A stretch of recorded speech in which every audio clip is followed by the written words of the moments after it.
Rebuilding and recovery from Hurricane Ida is going to be a long-term proposition and could be an expensive undertaking. Senator Bill Cassidy is Louisiana's senior senator. He joins us from Baton Rouge. Senator Cassidy, thanks for being with us. I understand you did a flyover a little bit of some of the hard-hit areas of the state. What did you see that may not necessarily translate? We flew over first a place called the Place, which if you follow the I-10 out of New Orleans towards Baton Rouge, it's just, for those who have done it, it's the first area after you go past Lake Pontchartrain. And there was just complete flooding of the whole community. Gas stations I routinely stop at, you don't see the ground, you just see water. We continued over to Houma, lots of wind damage. Clearly, as you might guess, the less expensive the housing, the more damage. So trailer parks, it was just scattered all over the place. But nicer neighborhoods as well, either had water up to their doorstep or were completely flooded, as well as wind damage to some structures that were used in Port Fourchon, which are where the boats are that go to the rigs in the Outer Continental Shelf. But even going back through New Orleans, there wasn't damage, but there weren't any lights either. To tell you that the issue there was that of no electricity. And then finally, north of Lake Pontchartrain to the Florida parishes, where there was flooding that was just all through those parishes, not every place, but certainly around Lake Pontchartrain, other areas closer to the rivers that were still rising at that time.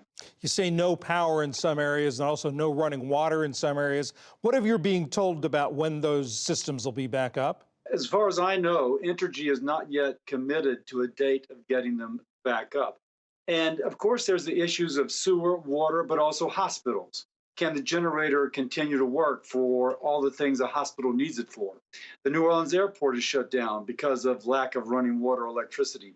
I'll also mention, if you just think of the human dimension, the person who's at home on home oxygen, I'm a physician, immediately comes to mind, she does not have the electricity. She may have a generator, but the gas station doesn't have electricity to fill up her gasoline to put into her generator to run her O2 tank. You mentioned that you are a physician. Louisiana having a bit of a surge of COVID-19 at the same time, hospitals stressed. As a physician, what worries you about this sort of confluence of events? Hospitals under stress, people being put together in shelters. What worries you about that? Well, the briefing we received from Red Cross and others is that the shelters will have people separated from one another. They will be asked to wear a mask. And they're well ventilated and not required, but if people wish, they can get vaccinated.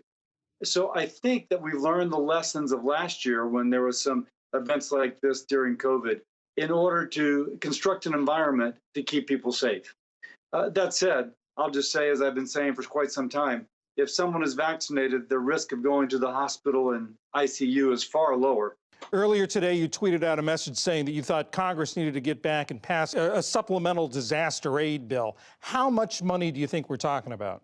First, I'm actually was speaking about the one in Southwest Louisiana from a year ago. So Hurricane Laura and Delta hit Southwest Louisiana, and we still have not passed that.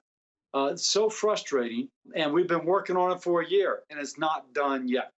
There will be an assessment that will take weeks, maybe even a month, in order to get completely together that which needs to be to rebuild. But what I don't want to happen is a supplemental for this area to kind of linger as it has for Southwest Louisiana. And we want the folks in Southwest Louisiana to know that they are not being forgotten, still fighting for them, still trying to raise their case. Also, when you get back to Washington, one of the items of business is going to be reconciling whatever the House does on infrastructure with what the Senate does. There's a lot in that bill about flood mitigation that could help in instances like this. Do you think what happened here is going to help build support for that? I sure hope so. My gosh, everybody signed a sigh of relief that New Orleans levees held.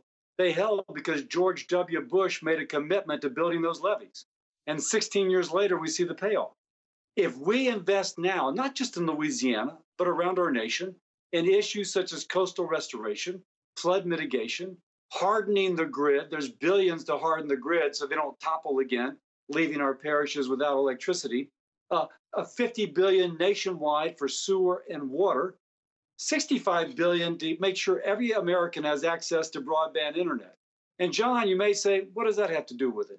Turns out FEMA, governors, and local offices send out messages over social media.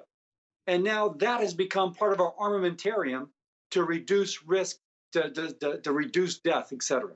So I sure hope so, because just like George W. made that investment 16 years ago, we need to make it now for a hurricane, a tornado, a fire, an ice storm for 10 years from now. Senator Bill Cassidy, thank you very much. We're thinking of all of you down there in Louisiana right now. Thank you very much, John. Thank you.